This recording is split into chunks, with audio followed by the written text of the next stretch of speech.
Ms. Hayes here for another edition of online learning. Today is day 8. Wow. I want to first start off by saying that I sincerely love and appreciate all those scholars who have been logging on to their Google Classrooms each and every day to complete not only their math work, but their ELA work. That shows a lot of hard work, self-determination, and achievement, even though school is closed and we are physically not in our buildings. I know that is really challenging right now to continue learning while so many things are going on while we're at home. But it's really important that we stay focused because our future success and our future success next year really depends on the work that we continue to do online. So, again, I sincerely appreciate all those scholars who've worked really, really hard these past week and a half and completed all of their work. And I really love all of those scholars who's also gone back and completed some of the work from last week. Again, continue to show those core values even online, continue to work really hard, and continue to do the work with me through all of these videos so that you can be successful in your independent practices. Okay, we're going to start off today with another story problem. And in today's story problem, we are going to take a virtual field trip to the symphony. Who has ever been to the symphony before? I've been to the symphony, and one thing I really love about going to the symphony is not just the music, but I really love watching all of the musicians play all of those really cool and interesting instruments. Let's go ahead and now take a virtual trip to the symphony. I hope you enjoy the music.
you like going to the symphony?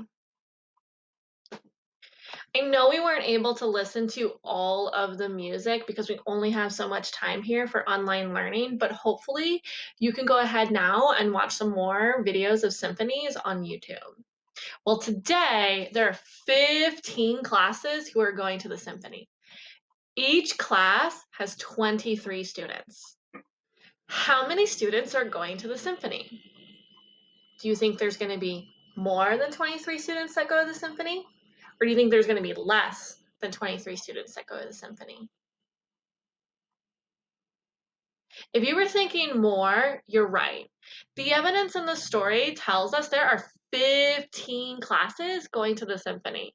And if each class has 23 students, well, that would be 15 groups of 23. When you solve today's story problem, consider using the array strategy that we learned yesterday to help you get the correct answer. If you have time to double check your work and do another strategy, go ahead and do that during your 5 minutes. Go to work.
All right, amazing work, scholars. Let's go ahead and review our strategies and again compare what is the same or what is different about my strategy and your strategy. Be sure to double check your work along the way, fixing any mistakes you might have made. Now, at the start of the story problem, I gave everyone a little bit of a hint by saying that there are 15 groups of 23. Equal groups is multiplication. Equal groups is, that's right, multiplication. 15 classes with 23 students in each class means that there are an equal number of students in each class. And I also asked for you to try the array strategy we discussed yesterday. So that was my first strategy for today. With the array, you had to set up a big box so then that way you can break apart each value into tens and ones. Since you need to break apart the values into tens and ones, you need to represent 2 rows and 2 columns, each row and each column representing again the tens and the ones.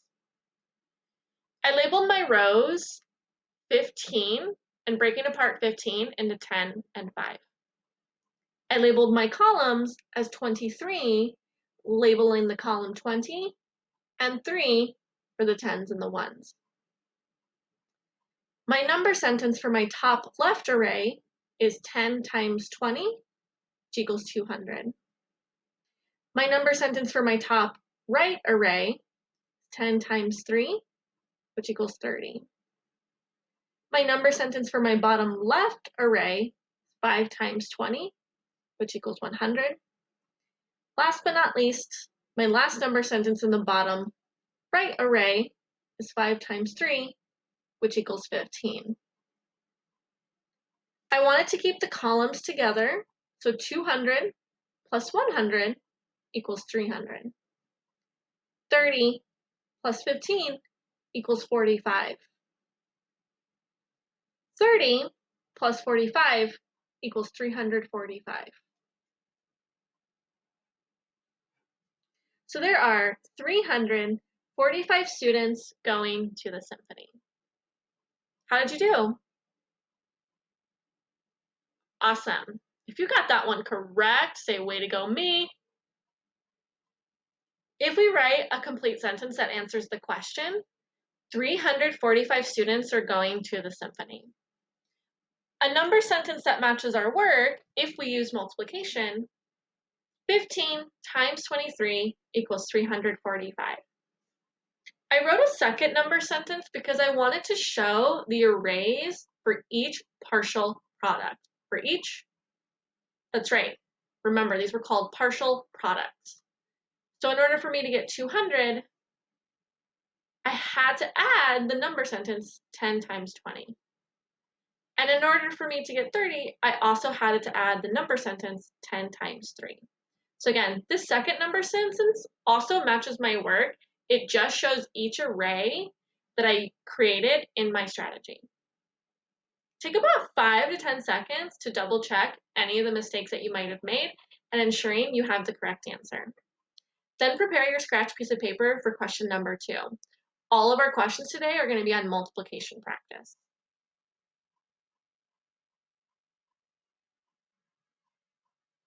Let's read question number 2 together. What is the value of 18 times 26? Go ahead and write 18 times 26 on your piece of paper.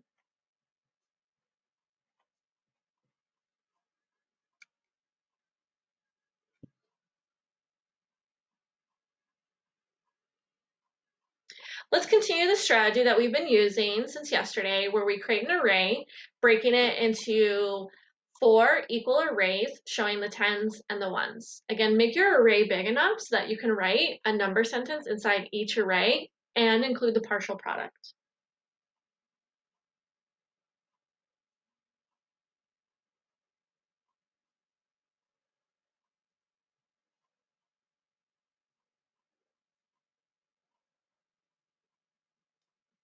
The first value is 18. When we break apart 18 into tens and ones, the tens are, that's right, 10. The ones are That's right, 8. When I break apart the second number into tens and ones, the tens are, that's right, 20. And the ones are, right again, it's 6. So our columns are 10, 8, and our rows are 20 and 6. The number sentence for the top left is 20 times 10. The number sentence for the top right is 20 times 8. The number sentence for the bottom left is 6 times 10. And the number sentence for the bottom right is 6 times 8. Nice job, scholars. Now let's continue to find the partial product. 20 times 10 equals 200. 20 times 8 equals 160. 6 times 10 equals 60. And this last one, 6 times 8, little spicy. Don't get tricked on that one. 6 times 8 is, that's right, 48. Whenever you have tricky number sentences like this, especially if they're multiples of 6s or 8, it is okay if you write the skip counts on your paper. So for example, I'm going to count 6 8 times to make sure that my answer is indeed 48. 6, 12, 18, 24, 30, 36, 42, 48. I'm going to go back and count each 6 to make sure I counted it 8 times. 1, 2, 3, 4, 5, 6, 7, 8. Remember, good mathematicians always double check. So if you need to write your skip counts to the side to double check your work, please do so. Let's go ahead and add our partial products. 200 plus 160 equals 360. 60 plus 48 equals 108.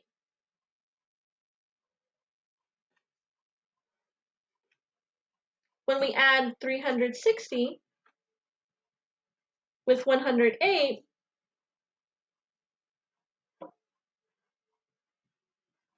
our final product should be 468. Let's go ahead and type in both answers to both of those questions, especially if you didn't do it for the first one. So there are 345 students, oops, we'll just write a number, going to the symphony, and the product of 18 times 26 is 468. Amazing job, guys. Keep up the hard work. Go ahead and start question number 3. Again, I'm going to give you 2 minutes to try to solve this question on your own. If you don't finish it in those 2 minutes, that's okay. Just make sure you have your array set up, and after those 2 minutes, we'll check our work. Go to work.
Okay, guys, let's come back together and review question number 3 again. You may not have finished that one, and that is totally okay.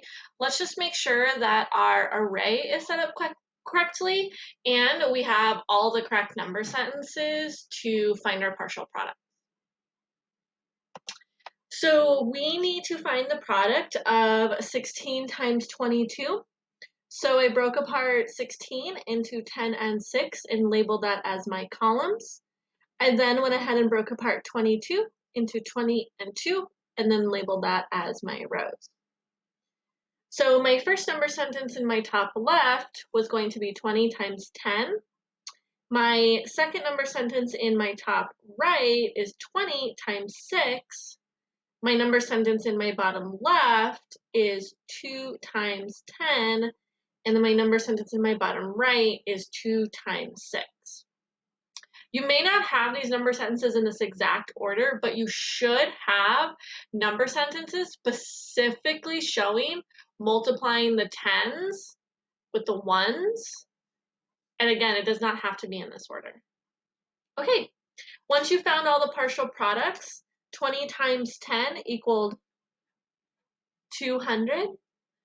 20 times 6 equals 120, because again, I'm thinking this as 6 times 2, 12, and I include a 0 at the end.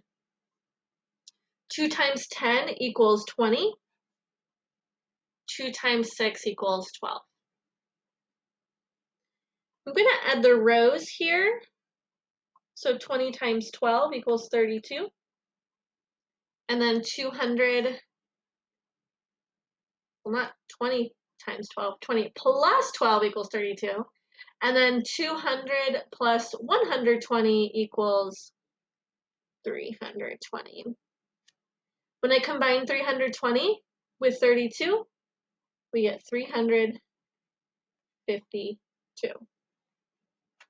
So our final product to 16 times 22 should be 352.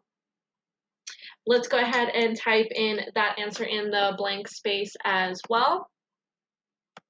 Again, question number 3, what is the value of 16 times 22? And that is 352. Awesome job again today, scholars, reviewing multi-digit multiplication and using the array strategy to help you. Please, please, please continue to watch these videos all the way through and follow along. Again, all of these strategies will really help you in all of your independent practices. For each of your independent practice questions, please use the array strategy. Double check, if not triple check. Sometimes scholars get tricked when they add all of their partial products at the end. So again, double check your work. Don't forget to click submit at the bottom. And if you need to review any of your answers, you may go ahead and do so. Good luck and see you guys tomorrow.